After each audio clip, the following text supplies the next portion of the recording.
लक्ष्य एक पेंटर था जिसे पेंटिंग का काफी शौक था। हर रोज की तरह आज भी पेंटिंग कर रहा था, लेकिन रात के करीब 2 बजे और उस पेंटिंग को बनाते बनाते लक्ष्य को समय का अंदाजा ही नहीं लगता।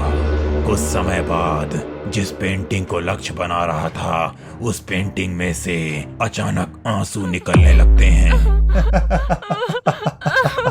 देखो देखो, आज मेरी मोहब्बत रो रही है।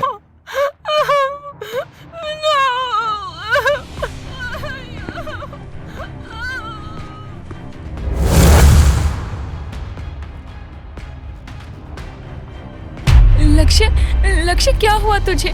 तू ठीक तो है ना? और ये पेंटिंग में से आंसू क्यों निकल रहे हैं? और ये तो वही तेरी दोस्त है ना, आरुषि, जिसे पुलिस काफी समय से तलाश रही है। हाँ माँ, ये वही है जिसे इसका पूरा परिवार ही नहीं, पुलिस भी अभी तक इसका पता नहीं लगा पाई है। लक्ष्य ये बोलकर जोर जोर से हंसने लगता है, जिसके बाद खिड़कियों का बंद होना खुलना, पर्दों का उड़ने लगना और मोमबत्तियों का बुझना, और अचानक से पेंटिंग से रोने की आवाज आने लगना। लक्ष्य, लक्ष्य, यहाँ कोई है, चल यहाँ से। माँ रुको, कहीं जाने की जरूरत नहीं है। ये आरुषि है और ये रोने की आवाज भी उसी की है। ये तो क्या कह रहा है? आरुषि भला यहाँ कैसे आ सकती है? हमें तो उसके बारे में कुछ पता भी नहीं है। माँ, इस रोने की आवाज में बहुत सुकून है, क्यों है ना आरुषि? लक्ष्य, ये सब क्या है? मुझे कुछ भी समझ नहीं आ रहा, मेरा सर फट रहा है। रोने चिल्लाने की आवाज पेंटिंग से आ रही होती है, जिसे सुनकर उमा अपना सर पकड़ लेती है और वो बेहोश हो जाती है।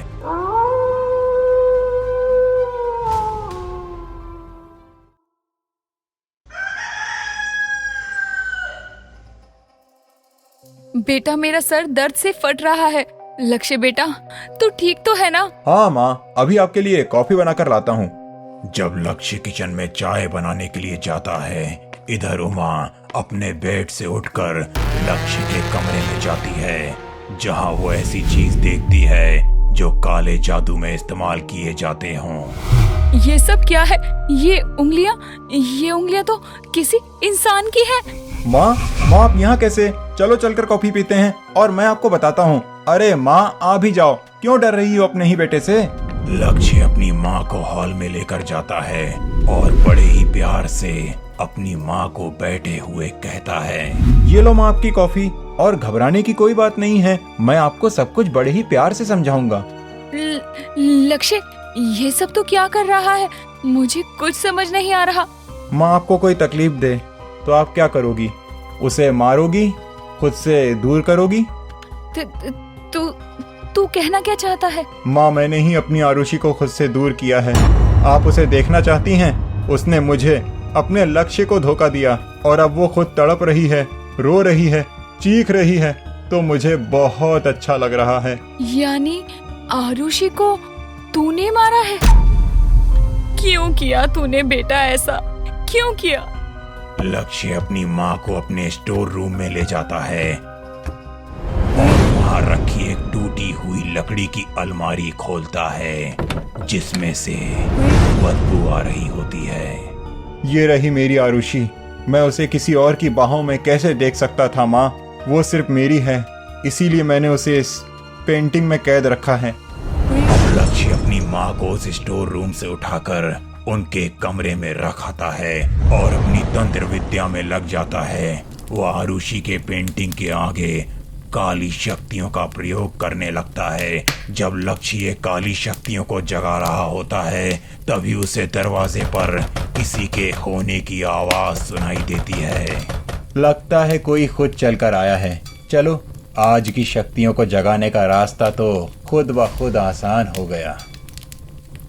लक्ष्य अब जब अपने घर का दरवाजा खोलता है, तो वो देखता है उसका सबसे जिगरी दोस्त अमन आया है, और वो आते ही लक्ष्य से कहता है, भाई तू ना तो फोन उठाता है, ना ही मैसेज का जवाब देता है।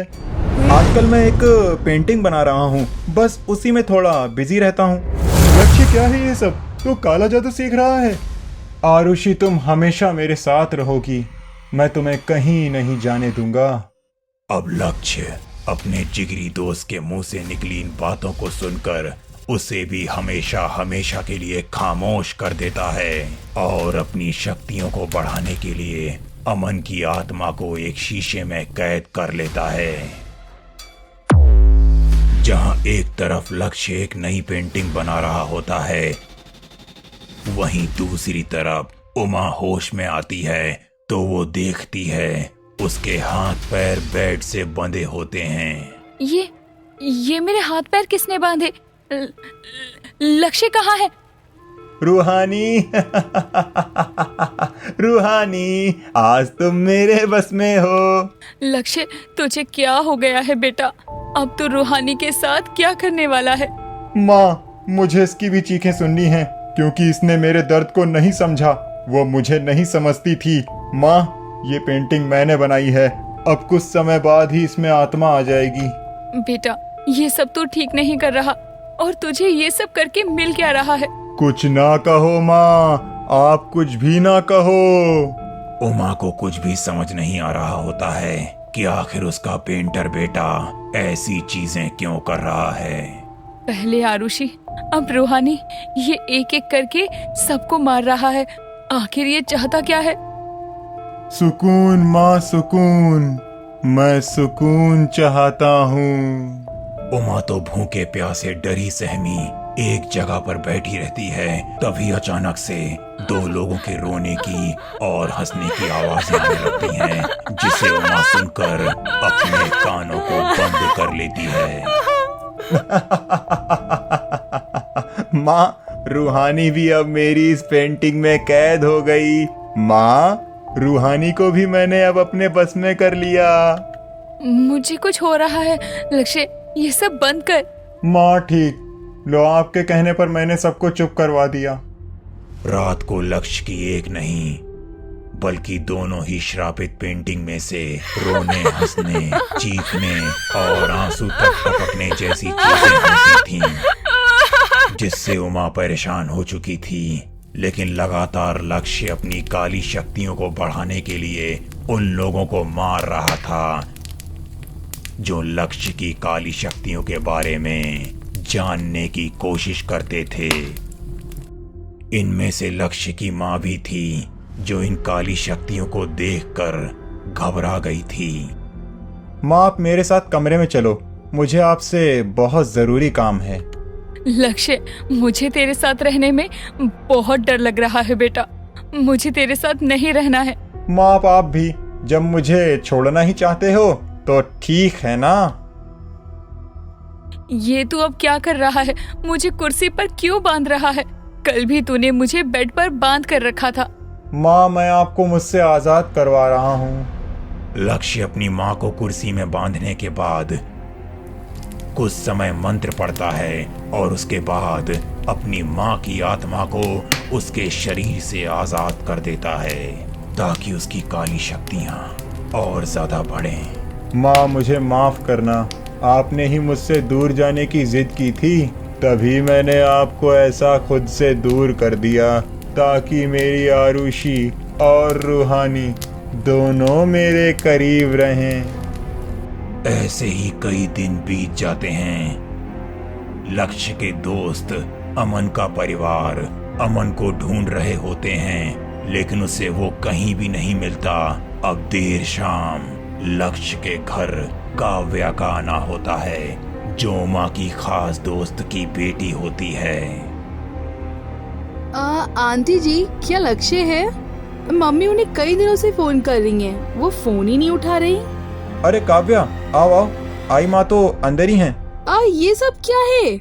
और आंटी कहाँ हैं? लक्ष्य अपनी माँ अपनी प्रेमिका को अपनी काली शक्तियों से उस श्रापित पेंटिंग में कैद कर चुका था, जिसे वो अपने पास रखना चाहता था, और इसीलिए उसने अपनी खास दोस्त रूहानी को पेंटिंग में कैद कर रखा था। और लक्ष्य के इस राज के बारे में जो कोई जानने की कोशिश करता था, लक्ष्य उसे खत्म कर देता था।